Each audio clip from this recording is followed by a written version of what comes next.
Good morning, church.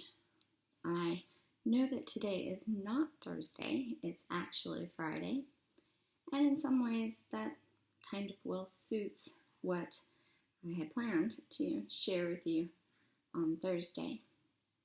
You see, Thursday we were supposed to discuss chapter 4 in Tish Warren's book, the idea of losing keys and the confession about truth and about ourselves. And in this chapter, she focuses a lot on the concepts of our own struggle when we feel like we've lost control, when we feel like we failed, when we feel like losers in one way or another, and about the reality that exists that at some level we do need to admit that we aren't entirely in control. There's so much in the world that we have at best slight levels of control over, and so many other variables are coming in that impact that as well. And it's dishonest to ourselves to think that we can control it all. And ultimately, when we feel like we should be able to, but we can't, we end up beginning to believe that we ourselves are losers. And that creates an issue where we aren't honest about the truth of who we are and who our identity is. Are we perfect? No. But even in our brokenness, we are still loved. And that's important. Yesterday, I had intended to talk about this, but at the point at which I had intended to record the video, I realized that not only was my laptop battery pretty much dead, but my phone was too, and I was not in a situation where I could charge them. So I kind of had to release doing this yesterday and be okay with doing it today. And I am happy to state that I actually was pretty okay with all that. But then this morning brought up something in which I realized that there's another area of losing control in my life that is substantially harder for me. And it's not when I lose something or when something in my plans, or I guess that have to do with me directly, don't go well, but more so a reality that I really struggle when I have to acknowledge that I don't have control over the happiness of those who I love, because I want them to be happy. And so when they experience disappointment, I go through my own just having to confess the truth, or else I can get easily bogged down in my own frustration. Let me talk a bit more about how Tish opens this up, and hopefully you'll be able to understand a bit. She begins by talking about losing her keys and about the stages of searching for lost objects that she goes through. Stage 1 is logic. Retrace your steps. Try to figure out where the lost object went. Stage 2 is self-condemnation. Why am I such an idiot for losing this thing? Stage 3, vexation, frustration. Stage 4, desperation. Looking everywhere, even places that it doesn't make any sense to look. Stage 5, last-ditch effort. Pray to God. Maybe God, somehow, you will care enough to help me find this lost object. Stage 6, despair. Giving up. The cause is hopeless. I am hopeless, Tish says. Everything is worthless. The morning's ruined.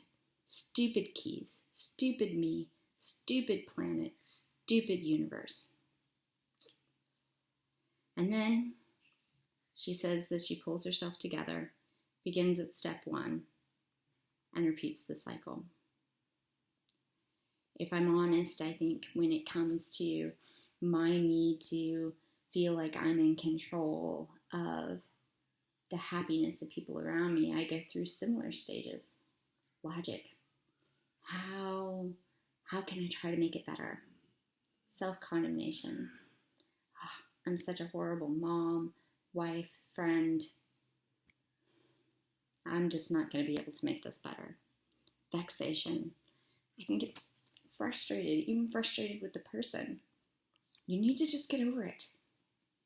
Not because they need to get over it, but because I need to get over it. Desperation. Trying to find anything whatsoever that might somehow make them a little bit happier. Last ditch. Praying for them. And then despair. Giving up. It's hopeless. I'm hopeless. I'm never going to make it better. Everything's ruined. And then maybe if I pull myself together, we'll start that cycle again. The thing that Tish says is that she brings all this together in the term apocalypse.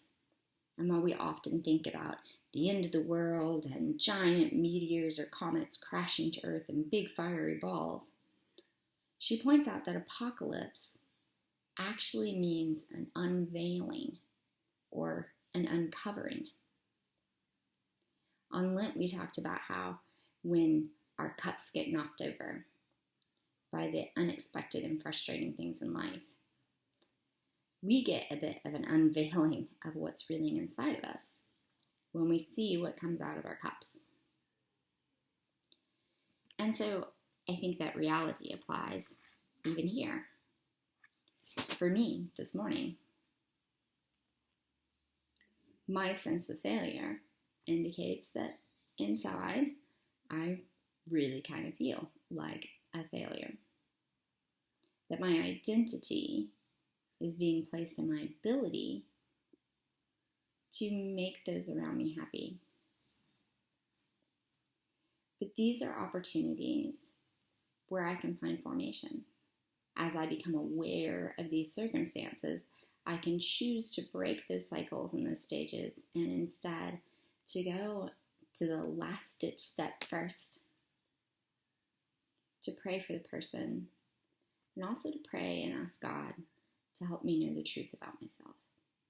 Because I can best help those around me if I'm not wallowing in my own grief and my own frustration. I can best help those around me if I know how much I truly am loved, no matter what's happening or what I've been able to accomplish. I can best help them because the better I understand that about myself, the better I can truly display to them that the same is true for them. I can find joy in the times when I'm feeling pressure, when I'm feeling anxious, when I'm feeling afraid.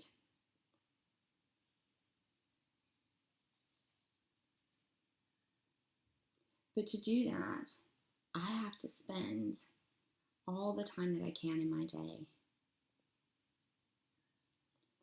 continually reminding myself of who I truly am.